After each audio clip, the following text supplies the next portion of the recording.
Hi, and welcome to the Healers Connection.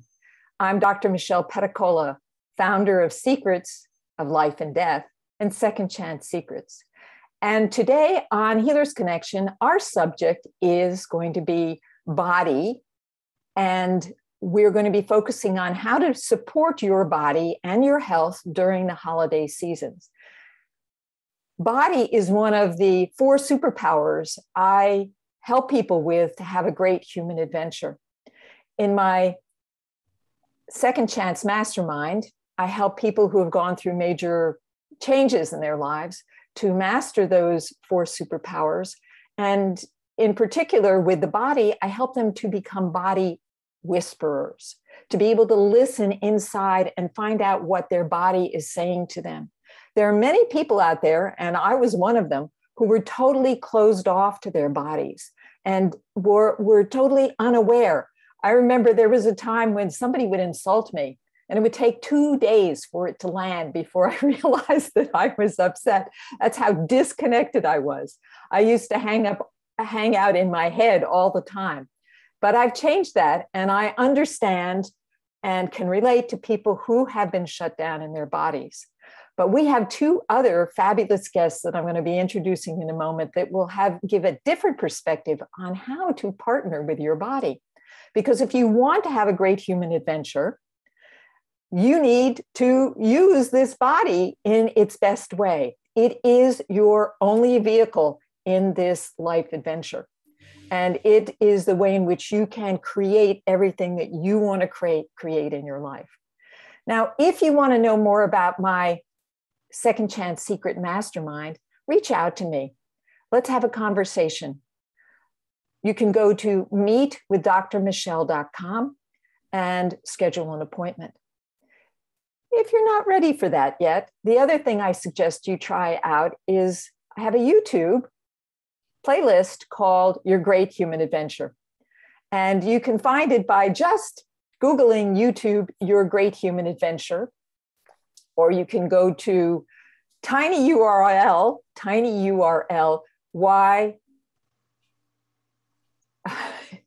YGHAV, Your Great Human Adventure Video, YGHAV. With that said, I would like to go ahead and introduce our 2 guests. I want to say that briefly, actually, I'm going to let them introduce themselves, and then we're going to focus on Deb. So Deb, I'm going to unpin myself, and you just go ahead and say just a little bit about yourself and why people want to listen to you. Well, I think one of the main reasons to listen is because of my varied background. So I have been a divorcee twice, an adoptive mom, a high-tech vice president, a network marketing leader. And at 69, I decided I'm 19 again because I'm back out in the world. And what I'm finding is it is so important I stay tuned into what my body is telling me literally every single minute, because it's so easy to get off track right now. Oh, isn't that the truth, Deb? Because, hey, we've got somebody else coming in. That's true. That as you get older, you become more and more aware of how important it is to take care of your body, because it makes a difference in your final years, whether or not you've taken care of it. So that's why I became a health coach, is because it was clear to me that so many friends and family had done what I had done, cut themselves off from their body, lived in their head, run their business, run their home, taking care of family members, and they were falling apart and wouldn't acknowledge it. Yeah, and that's really sad. It's really like driving your car around and never putting oil in it, and never getting it lubricated, and you're just using the cheapest gas you can. Exactly. Yeah. So I want to introduce Lisa for a second, so you'll know why you want to hang around for the second half of the show. We're going to interview Deb first. But Lisa, say a little bit about yourself and why people want to hang around and hear what you have to say. Well, first of all, thank you so much for having me and creating this panel. I'm super excited to dig into what we're going to be doing today. And I am the antithesis of what you think about a traditional health and wellness coach will offer you. I am the non-diet health coach. So I help women ditch the diet, throw out the scale, and learn how to listen, trust, and respect their body so that they can be happy, healthy, and confident at any size. So I break down the myth that you have to be thin to be healthy and happy. So how to be 40 plus or any age plus, and really understand it is the actions and the behaviors that make you who you are to be able to enjoy everything that is in front of you. So looking forward to digging into those questions. Thank you, Lisa. Well, you're going to have some fun with me because I know a little bit about health and I've read a lot. And of course, as I get older, I'm concerned with things that happen when you get older, like Alzheimer's. And I read a book about it and totally changed my diet, my husband's diet overnight. Just threw out all the carbs. So I'll have some questions about carbs for you when we get to talking to you. So I want to bring Deb back on. And Deb, before you come on, I'm going to go ahead and read your bio because it's a pretty amazing bio. Deb Dutcher is a divorcee adoptive mom and a former high-tech manager. Deb knows what it is to try and balance home and career. After years in high tech, she was burned out, overweight, divorced, and depressed. What a combination. Deb turned to nutrition, self-care, and mindset to turn her life and health around. Deb's books, Sexy, Lean, and Strong After 50, became a bestseller on Amazon. Today, she wants you to discover your body's untapped energy. I'm very curious about that. What do you mean? Oh, that's my question. Okay, Deb, what do you mean by body's untapped energy? Where is that? Is that like, you're driving along in your car and you're running on empty and you're kind of coasting along and that there is a hidden gas tank somewhere? What do you mean? Please. Well, remember when you said as one of your comments that your fuel, you have to take your body on and fuel it. And people will run on the worst fuel possible. They're on the go, especially during the holidays. They're running around. They stop at some god-awful dive and order the fastest thing they can get. And it's mostly sugar. It's mostly fat. It's mostly carbs. But the body will keep going. But over time, it's going to deteriorate. So you are aging and you're degenerating and you have less and less energy. This is a matcha green tea, lemon ginger protein drink, and there's no sugar and it's extremely energizing. And so you learn how to fuel to have energy, but you also learn how to allow yourself to have the goodies, not all of them, but a few. So energy comes from what you put in, how you think, and how you approach every day. And it's all about the mindfulness and the choices. I totally agree with you about that. As I said, I totally changed our diet. And we do what's called intermittent fasting. So we don't eat for like 16 hours overnight. And I haven't eaten any breakfast yet. I can't eat until 10:30. So yeah, talk a little bit about intermittent fasting. Why do people do that? Why would anybody do that? So what I like about intermittent fasting. So I thought about writing a book a long time ago that would be called, We Are Not Farmers. Why are we eating like we are farmers? Why are we getting up, having huge breakfasts, hitting the road, having big sit down lunches and going home, having big dinners and snacking all night? This is not what we should be doing. So intermittent fasting lets your organs have a rest. It lets the process of digesting and assimilation actually happen. So today I'm not intermittent fasting. Oh, yes, I am, because I had dinner at 6. So my intermittent fast is when I wake up, it's 3 hours after my last meal after a 12-hour rest. So I had dinner at 6. And I'm having breakfast at 9. And I don't eat big meals anymore. What I do is I'm a foraging intermittent faster. So I'll have this so I can go and have some energy while we're talking. Then I'll have to go to my chiropractor. Then I'll come back and have a protein bar and a piece of fruit or some nuts and some fruit. And then I'll have my biggest meal between 2 and 4. And then a light dinner, depending on my bedtime and my evening activity. So intermittent fasting is important because if you're used to snacking at night, your liver, your gut, your kidneys, your stomach, nothing gets to process and clear things out. You really, and there's different cycles of intermittent fasting. So some people do eat for 8 hours, fast for 16. Some are on 11-7. It just depends on what your body wants. And a lot of my clients used to feel guilty when I first started working with them, even before intermittent fasting came on the scene, because I've been doing this a long time. They're like, I don't want to eat breakfast. And I'm like, okay, don't. Drink some water, eat a piece of fruit. Just don't drink coffee on an empty stomach, please. And when you snack, make sure it's some protein and some fiber. Yeah. So that you have healthy things in your stomach if you get confronted with temptation. Well, I totally agree with you about the intermittent fasting, stopping the snacking at night. And at first it was really hard because we used to eat the chips at night. You know, you'd be watching TV and you'd be eating the chips and they just really put the stuff on. They're terrible for you. Yes. So we drink tea. We drink not caffeinated tea, but an herbal tea at night.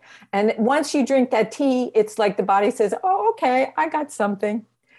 The other thing I noticed was that when I cut the sugar out, I wasn't as hungry. Do you? Right. Yeah, we are addicted to sugar as a society. And what we need to learn is that we can run on the sugar, but again, it is really hard on the system. It's hard on the liver. Alcohol turns to sugar, starch turns to sugar. This is why carbs are such a problem. And carbs also tend to have a lot of salt and preservatives. So it just depends on what carb group you're looking at. Complex carbs are great. So it's not about give up carbs. It's about choose your carbs wisely. And we all need energy. So to run, it's important that we have a little bit of carbs because they go for the muscle and they go for the brain. And we need those carbs to jumpstart. But we need protein for long-term energy. And we need fiber to move it all through the system. Yes, I hear you. Oh, so this is a really funny story. I visited a friend of mine, and she had read the book that I read, but she's having trouble with weight. So I was staying overnight at her house, and she has one of these low flush toilets, and I released a bowel movement that was huge, and I had to wake her up, and because it wouldn't go down. And she came in and she said, wow, I wish I had something like that. And it totally, she started eating salads like crazy. She says, because it was so different from what she was experiencing. I know that's like really tacky to say that, but it's true, right? You can. That's one of the most important things is, and there's a commercial out now and it cracks me up because they call it the number 2 and poop. And, you know, they won't they censor these women as they're talking, but it's all about fiber and it's all about how to release more. And you want to pull the toxins out. So we have to talk about, so it's all about acquire, assimilate, eliminate. Yeah. Because if we're not eliminating fully and completely, we're letting toxins sit in our body and it's carrying weight. And toxins, for some people, they have leaky gut, they have IBS. So it's going back into the bloodstream. And so it's so important to detox, especially right now before the holidays. Doing a mini detox is a good idea. You know, giving up all your sugar and learning what that feels like, and then adding in some really healthy things and trying to eliminate some of the troublesome areas so that when you do get confronted with them, assuming there's holiday parties, or at least in your own family, you're not overloading on the things your body really doesn't want, but you've trained it to think it wants them. Right. Or there's social pressure too. You go, big time. You know, and I don't know how much partying is going to go on this year. I mean, we're still in this crazy pandemic, but when you go and you visit people, you don't want to be impolite, you know, and here they are offering stuff. And then the problem is, though, it's a slippery slope. As soon as you take something that's sweet, it sets off a craving. At least it does for me. So no, it does. And so there's a way to get around that. And if you actually are going to go out to someone's house, first of all, if it's a potluck, I always bring a veggie tray with like hummus, or I bring goat cheese because I prefer that to cow.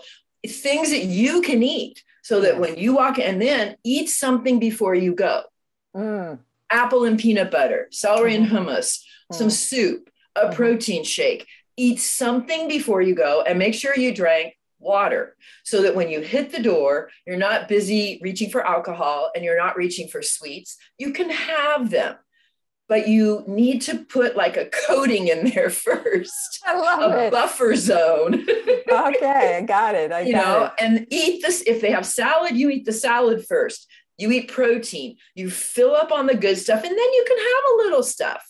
Mm-hmm. But it's about letting your body protect itself and manage it.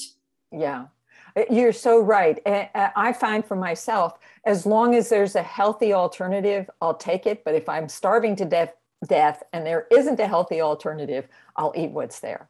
Exactly. And then you'll regret it. And then I'll regret it. Yes, you're totally right. Do a ginger tonic drink when you get home. Yeah, right.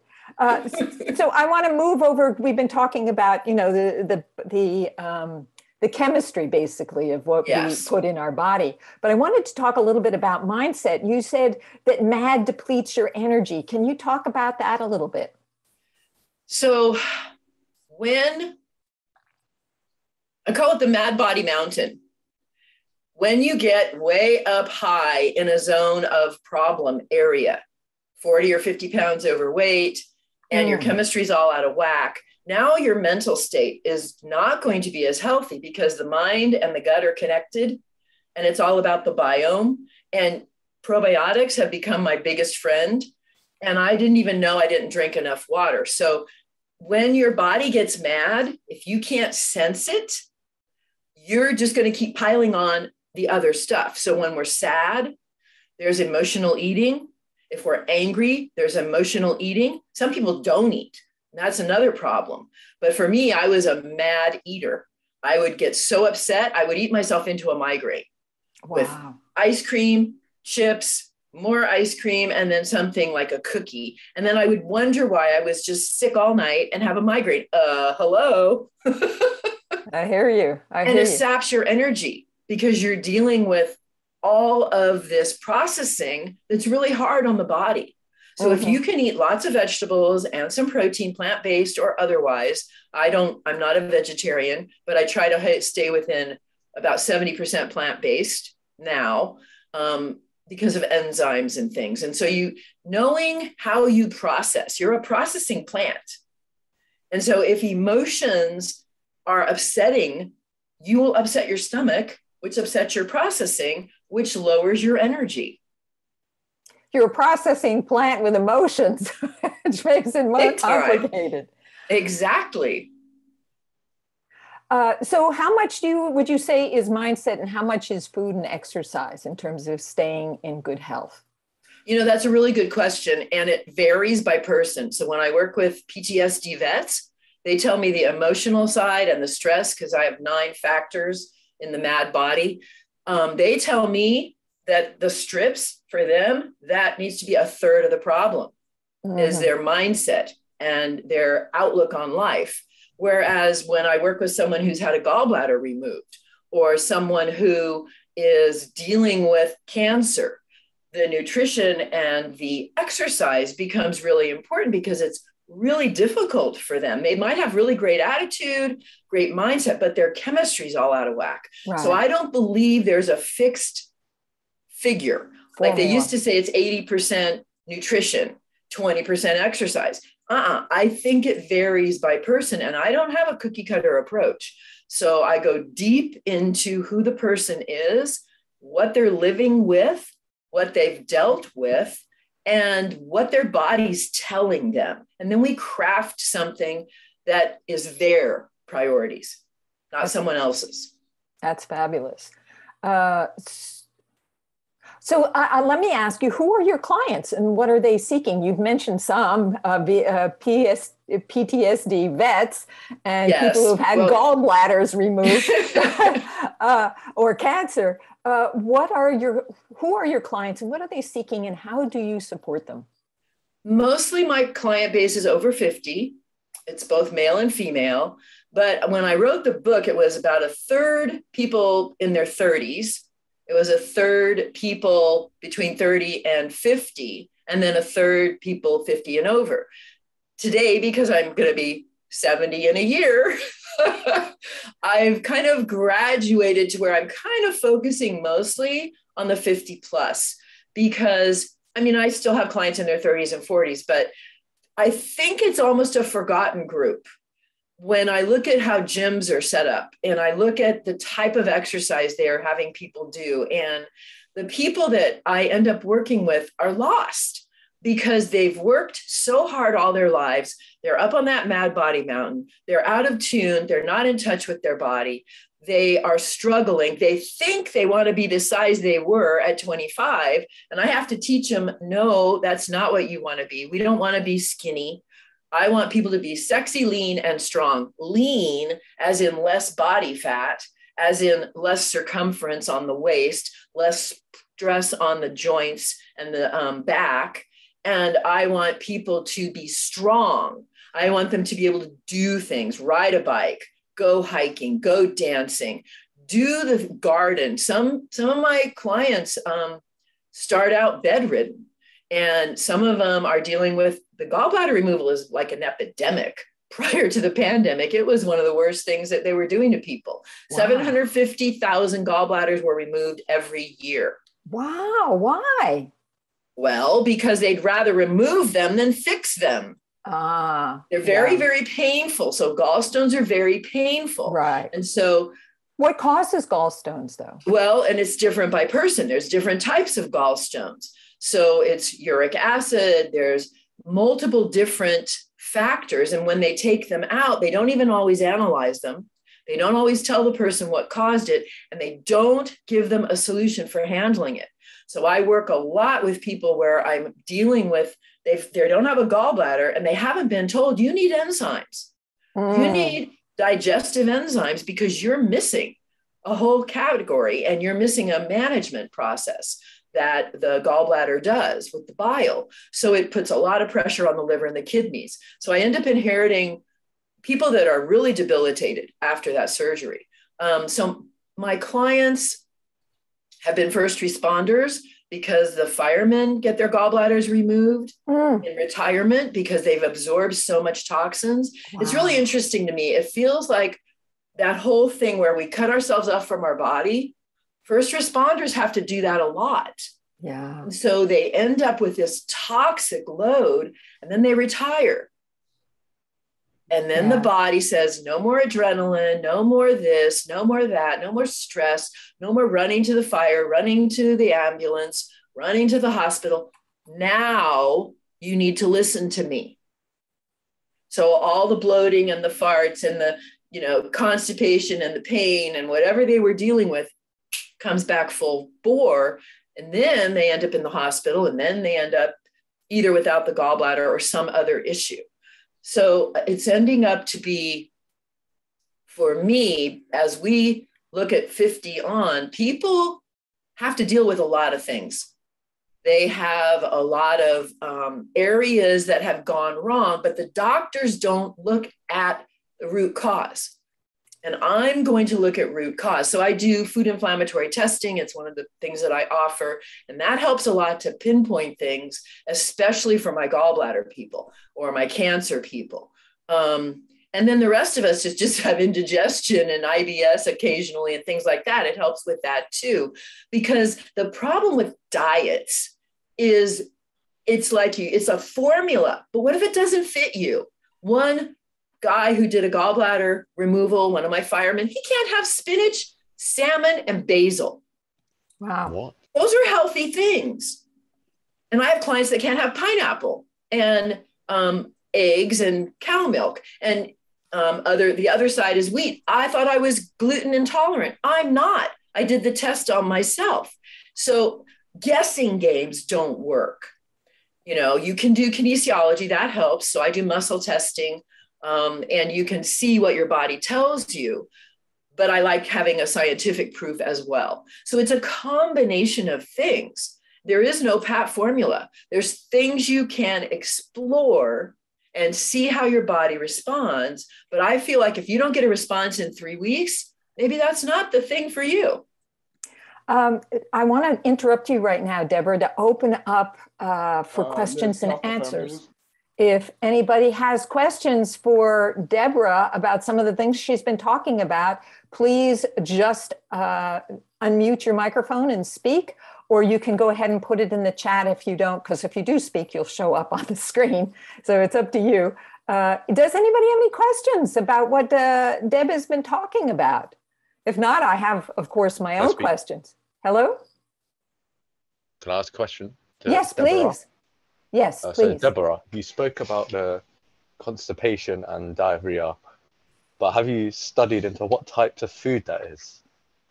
Well, in a food inflammatory test, we do a blood spot collection. We send it to a lab and we look at 176 different foods, additives, and spices to see what is inflaming the body.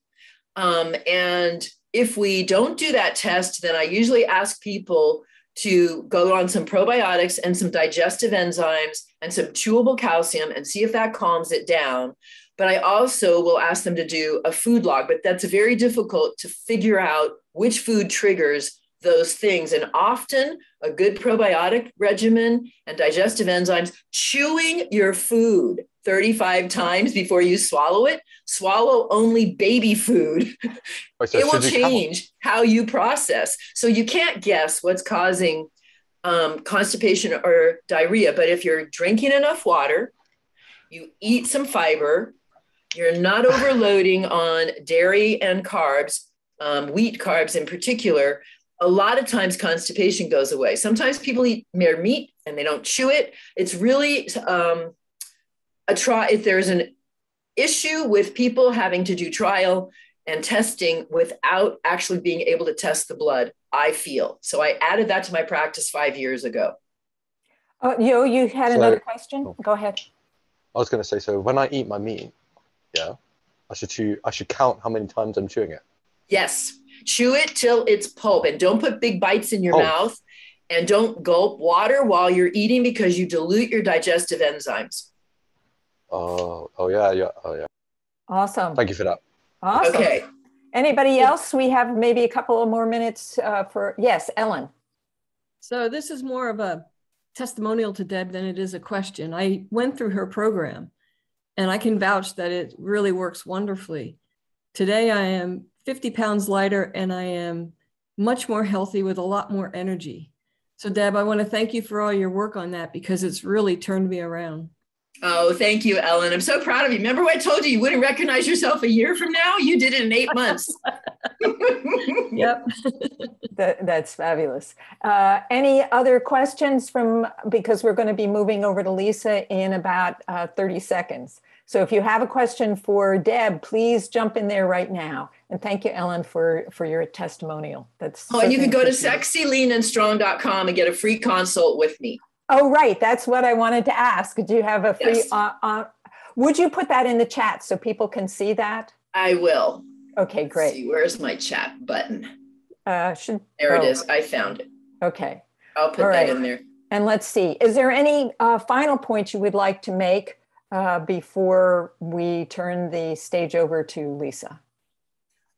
Just, give your body a break. Don't beat it up. Love it every morning. Wake up and say, thank you. I woke up. This is amazing.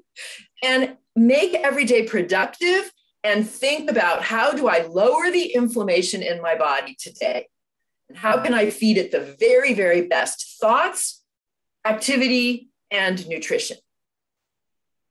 Thank you. Thank you so much, Deb. So now we're going to move over to Lisa, and I'm going to read her bio. Our second guest is a certified intuitive eating and body image health coach.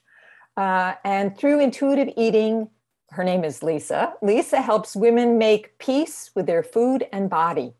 Lisa teaches women to listen, trust, and respect their bodies to be happy, healthy, and confident at any size. At Lisa Dahl's Wellness, she offers her premier program, Body Peace and Food Freedom. She has certifications in intuitive eating, health and wellness coaching, personal training, and group facilitation from Be Body Positive and gratefulness.org. Lisa's coaching and philosophy is to ditch the diet and to focus on progress, not perfection. So Lisa, we know why Deb got into health. What drew you into the health arena? So my story is that I had been dieting since the age of 12 and the typical roller coaster my entire life. My profession was, I had my own catering business, which I absolutely loved. And during a transitional period during my divorce, I ended up losing my house, my business, and all the other things that go along with divorce. And I chose to work for a couple of different companies. In between, my personal life changed. And when my partner and I decided to move in together, I got the most amazing gift, which was the gift of time. And I had been talking about shifting careers and not wanting to go back to catering just because of the enormity of what it would take to put those pieces back together again. So I quit my job on a Friday, went back to school on Monday, and I took the year off and went to school for personal training and health and wellness coaching. And because I was already an expert at dieting, I thought that I was going to help women lose weight because it was always such an important part in my life. And what I discovered when I started working with my clients was now, not only was I stressed on the days that I weighed myself, I was feeling the anxiety and the stress of my clients weighing their bodies and feeling the disconnect. And through that, I just continued learning and doing research. And I discovered something called Health at Every Size, which shifted my entire thought process about weight and health and the thin ideal and where that all came from. Through there, I discovered the practice of intuitive eating, and I went on to pursue my certification on how to help clients practice intuitive and mindful eating, and really had shifted my entire thoughts on weight, body, and health. And now I am 100% weight inclusive, non-diet approach to health and wellness.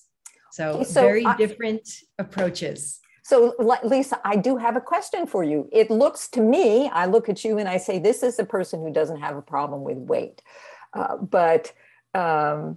How did you get there? Were you ever overweight, or was that sort of natural for you? And by the way, if you're young, you'll find out that when you hit menopause, that easiness of shucking off weight changes. So I'm just curious. So I have had a challenge with weight my entire life, the typical roller coaster.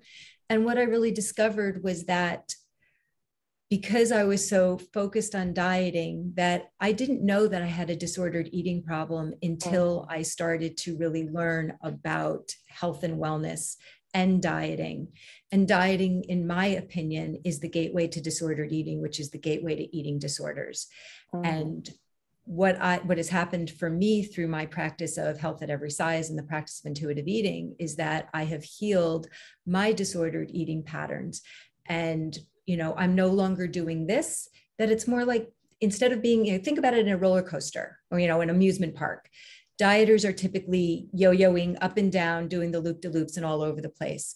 Through the practice of intuitive eating, it's kind of more like being in the baby park, where you just kind of have natural ups and downs because you have gotten rid of the restrictions, the deprivations, and the refeed. You're getting rid of the guilt and the shame and all of those things that go in to dieting. So it is a very different game in terms of what your thought process is and eliminating the rules of what the diet says that you're supposed to do, and learning, where we really agree is learning to listen to your body. And most people who diet are taught not to listen or trust their bodies. We start to take away that trust or lose that trust, most of us, when we're infants, because we're all born intuitive eaters. What happens is that our caregivers or our mothers, whoever is feeding you, When a baby cries, we know our first instinct is to feed. So you give them the breast or you give them a bottle, and then the baby gets quiet and settles, and then all of a sudden they shut their mouth and they're done. Mom or caregiver knows best. And all of a sudden we're like, oh, here, have another breast. Let's just make sure that you're topped off, or let's just get that bottle in one more time because I want to make sure that you're well fed out of love.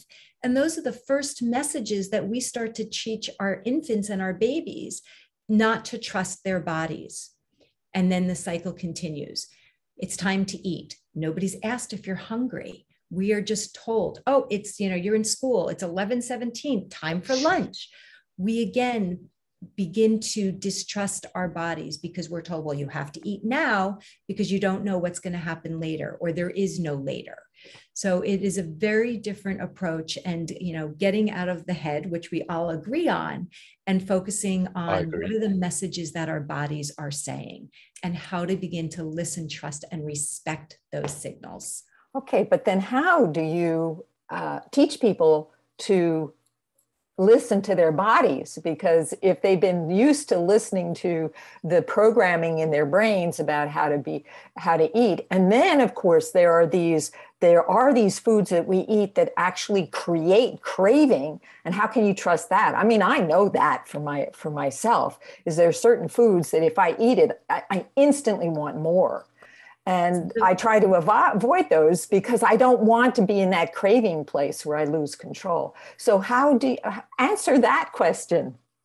So it's a multifaceted question. So there's that. It's behind you. I'm sorry. So the first part is that we really talk about diet culture and trying to understand where all of these messages are coming from. And just because we hear things over and over and over again, it doesn't mean that they're true. The studies that I look at show that 90 to 95% of people who are on diets lose weight and will regain weight. And the amount of fat and the impact of fat shame and healthism on our bodies and our mental health is enormous.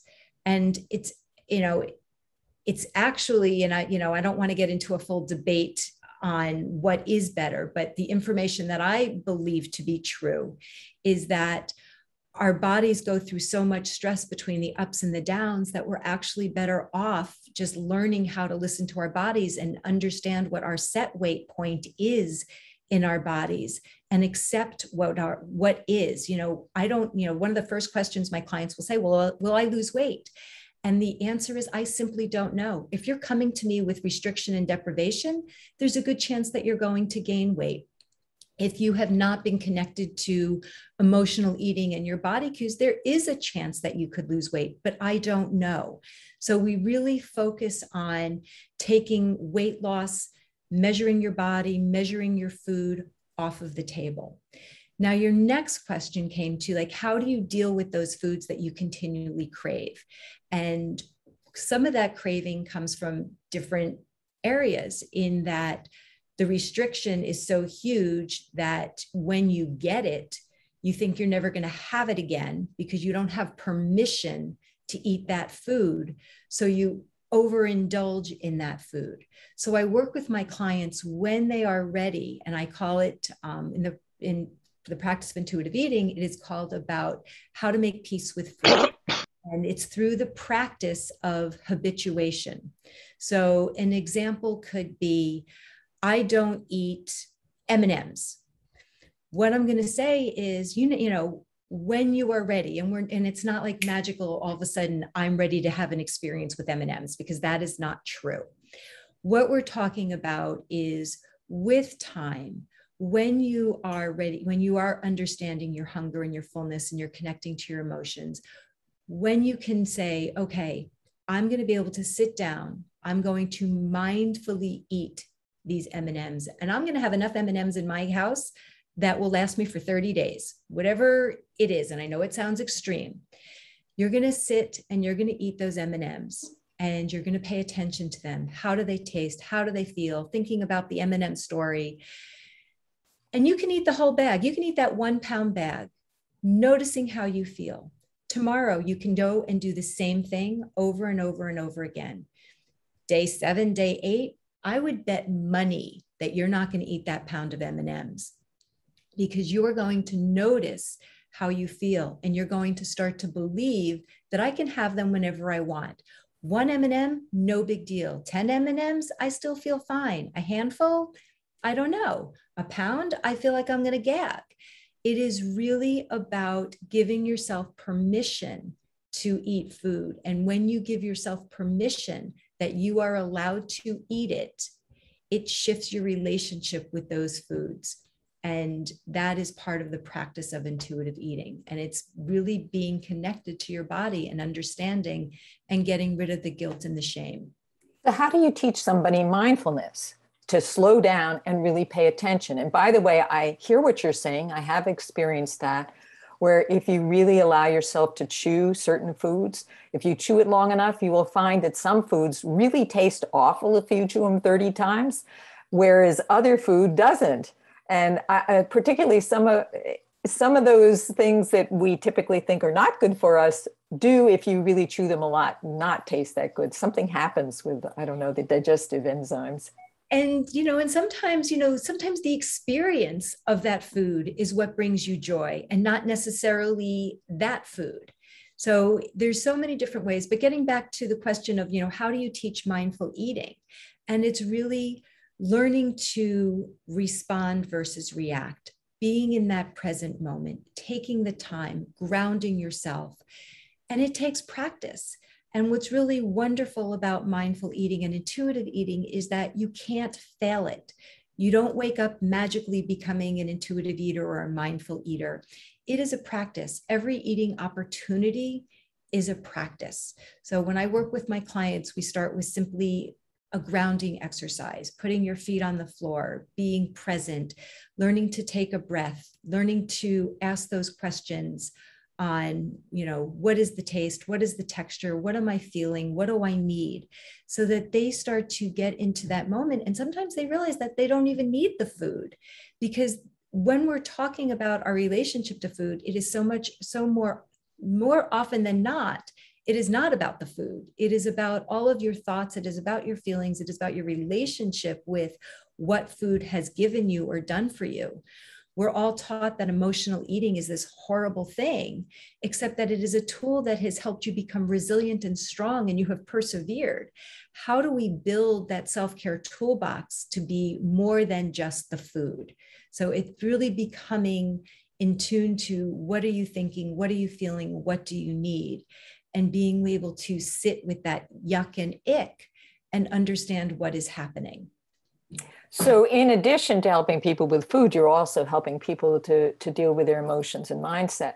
So you're much more of a life coach than just a food coach, because you are moving into a whole different realm, which is, basically how are you living your life, and are you enjoying your life, and do you love yourself, and are you doing the things that you love to do? Because if you aren't, that's going to affect your food eating.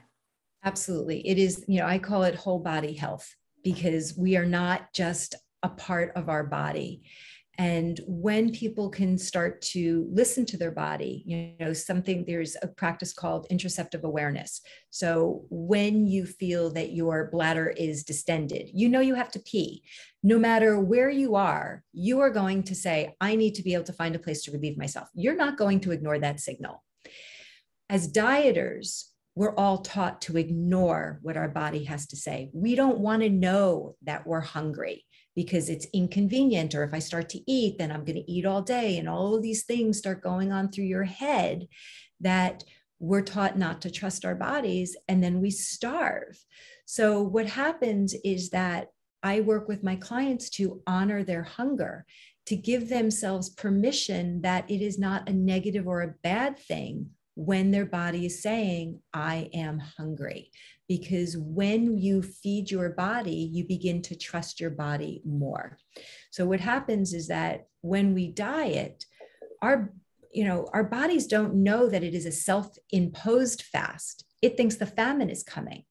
And when we think the famine is coming because we're dieting, as soon as we let down, as soon as that quote unquote willpower dissipates, because it does, we can't live on willpower, the dam breaks, and then we refeed, and then we think that we're an emotional eater and we have no self-control and I can't trust myself. So we really focus on learning to build that trust that food is going to come at a regular basis. And, you know, people who have food insecurities, they go through this process, whether they are dieting or not dieting.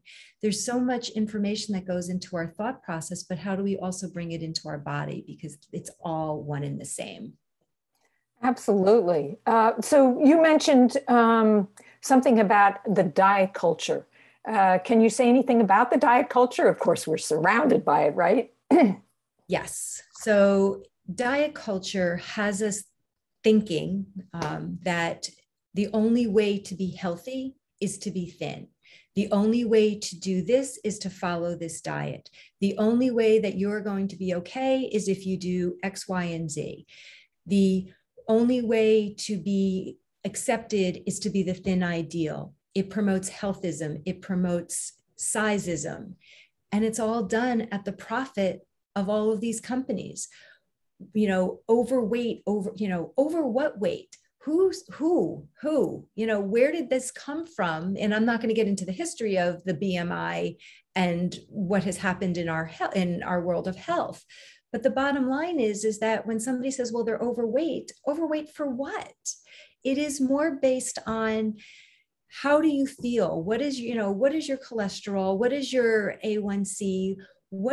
Let's measure your health. Hey, Liz, get off the fucking phone.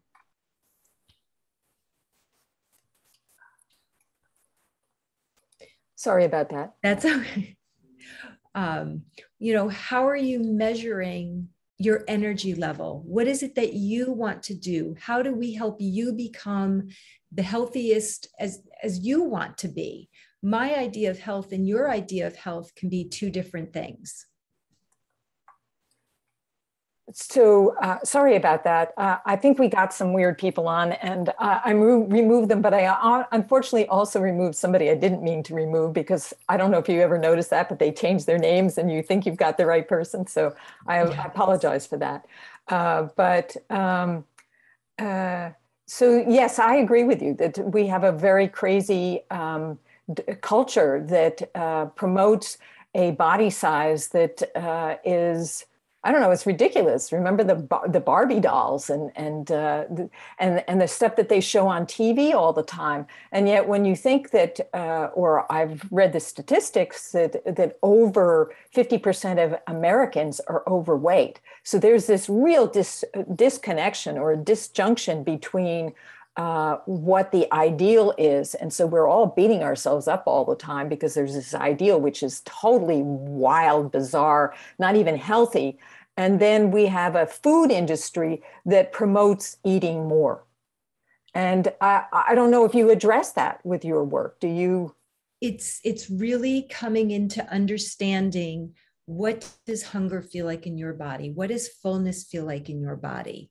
How do you understand, you know, when you slow down, when you eat mindfully, you become more in tune to the nuances of your body. I call it body speak, because it's learning a new language. When when we live in our heads, we have no clue what our bodies are really saying. So when it comes to, I kind of say, throw out the packages of what a portion size looks like. With the practice of intuitive eating, nutrition actually comes last. It's not that it's disregarded, it becomes last, because when we start to bring in the nutrition, it's very easy to get back into the calorie counting and balancing out your macros. And I've been there. I mean, when I was in the height of my disordered eating, I could walk up and down the supermarket and I would see food as labels. I would see X number of calories, proteins, macros, sugars, blah, blah, blah. No, X, can't eat that. And when I work with my clients, I really help them understand what food feels like. What do their emotions feel like? What is that chatter of all the, I refer to it as the food police. What's going on of, that chatter every time you put something into your body? Somebody saying, oh, don't eat that. You can't eat this. You can't do that. How do we turn those voices into the positive support system? How do we help them become kinder? How do we develop a pattern of self-compassion? Because self-compassion is one of the most important things that you need in a health and wellness and a healing journey. Without self-compassion, people will look at somebody in a larger body and they'll say, well, they have no self-esteem. Self-esteem is based on comparison. I don't really care if they have self-esteem. I really care about how they are talking to themselves and what kind of words they are using, because self-compassion is going to be there, whether with you 24/7. When we get into that self-esteem, it is, it's going to be there on a great day, but it's also going to be there on a bad day. And it's going to have you going down that rabbit hole in a way that you don't want to be there. How do you relate to yourself, and understanding that suffering is all part of common humanity and that you are not alone? That is beautiful. So why don't you go ahead and say, because we're almost out of time, what any kind of free offer or opportunity you have to offer our guests? Yeah, absolutely. If anybody is interested. Whoops, you froze. Can you? There you are, you froze. Okay. If anybody's interested in learning more about the practice of intuitive eating, it's based on 10 principles, and I have available the 10 principles. So I'm always happy to share those, and I will send those to you so you can attach those to the show notes if that's helpful.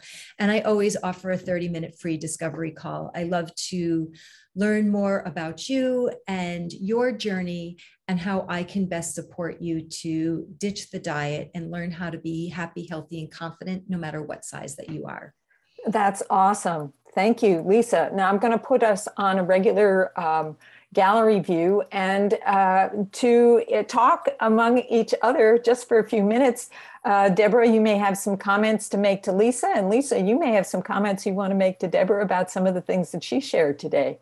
And I have a question for you, Lisa, before I let Deborah jump in. And that is, I love the idea of intuitive eating. And it may be that ultimately when we get to that place of eating from what our body wants and learning how to do that, that everything will resolve itself. But I can't help but think about the people that I've known that are overweight and how it ends up destroying their knees. So that's a great question. And when we go into a doctor's office, there's two things that happen. A thin person, a smaller bodied person will walk in there and they will say, my knees hurt, because knees don't just hurt in larger bodied people. And the doctor will say, oh, let's do a CAT scan or let's do an MRI. Let's see what's happening. So nobody's talking about the size of their body. When a larger bodied person walks into a doctor's office and says, my knees hurt, they say, well, just lose weight. Mm. That's not good healthcare. That's not equality. So we don't really know that that's a true statement, that only I know that it's not a true statement. Larger body people are not the only people that have knee problems. It's just not true.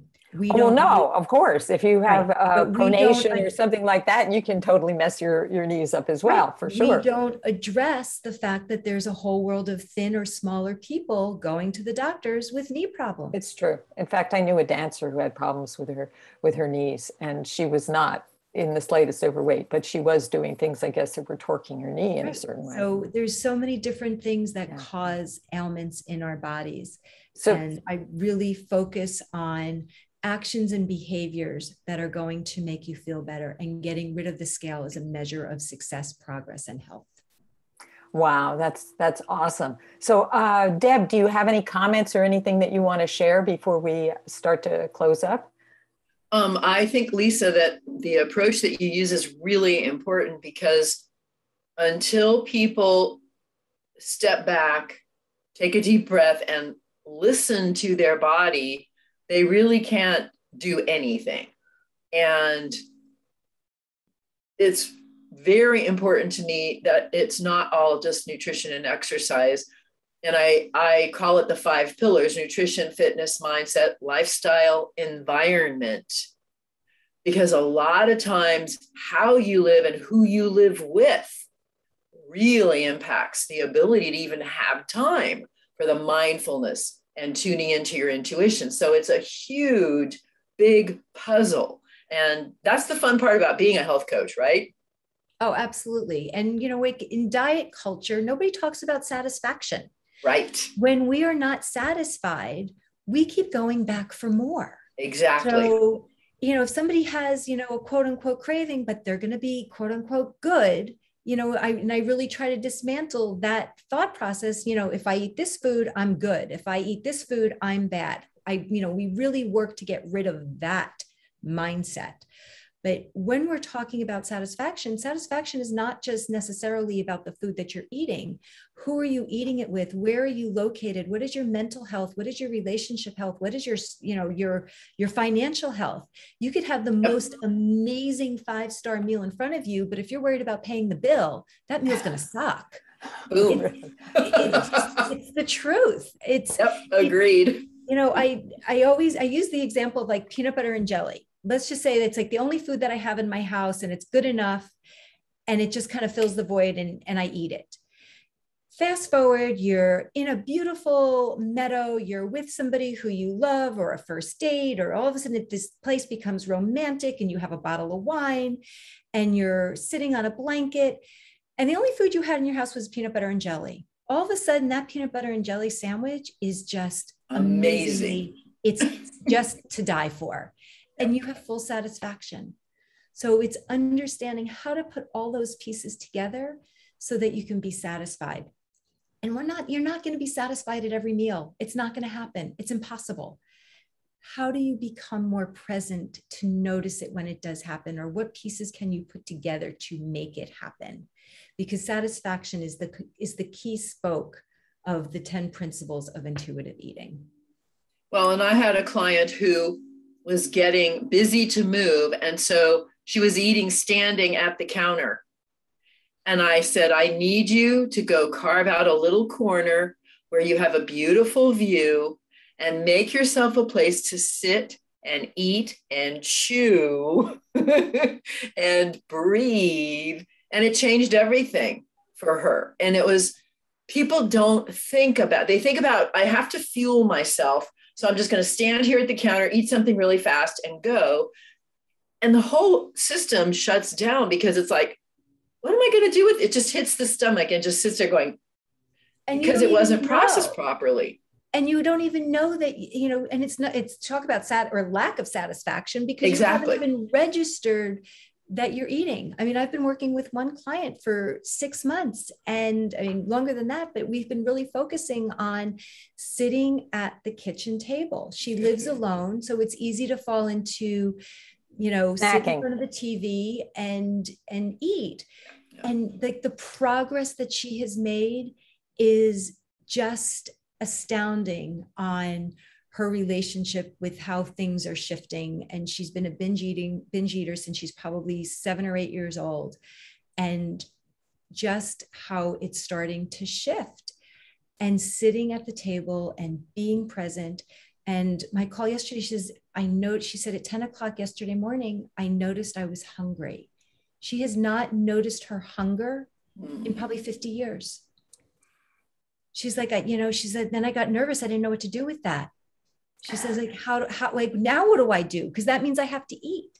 Mm-hmm. And I said, yeah, it means that, you know, we need to understand the difference between a thought, a body cue, and self-care. Mm. And when we start to dismantle what those 3 things feel like, it starts to put all those pieces together. That's lovely. It's really, what you're teaching is so important because you're giving people a tool or the tools for being able to understand what it is they need instead of being bombarded with all these different ideas about, oh, you need this or that or the next thing. I think that's really wonderful. They gain autonomy. They're in charge. Yeah. I'm not telling them what to do. I'm helping them discover to do what's best for them. Yeah. And it really makes a difference. Well, and then you can easily take that kind of attitude about yourself and put it towards everything in your life, not just your food eating. And so it's got much greater ramifications. Your doorway for your clients is that they're struggling with diet and food, but you're offering them so much more. You're offering them a different way of living their lives, and that's fabulous. Well, I wanted to just say, we're out of time, but I just wanted to mention that next time on our Healers Connection, I've got two people, Kim Lee, who is an amazing healer. Love Kim. Oh, I hope you come back and see her. It's going to be absolutely. And the other one is Victoria Buckman, who is an intuitive business Victoria person. Too. Oh, awesome! This is great. Yeah. So do come back. It's going to be Tuesday, November 9th. It's going to be 5:00 in the evening. So Lisa and Deborah, it was such a pleasure. I love talking about food. You wouldn't think I'm not a nutritionist at all, but I love to understand the biology and the chemistry and the mindset of food. So it was such a pleasure to have both of you on the call today. And thank you. It was a pleasure to be here. It was a great conversation, and always interested to see who's doing what and how everything is different and the same all at the same time. Same all at the same time. Yes. Well, there are some people like me that like the science part of it too. It sort of motivates, and it's like when I'm hungry, I'm thinking, I'm stimulating those survival mechanisms in my body that will actually continue or increase longevity. So I have a different way of interpreting certain signals in my body than I used to.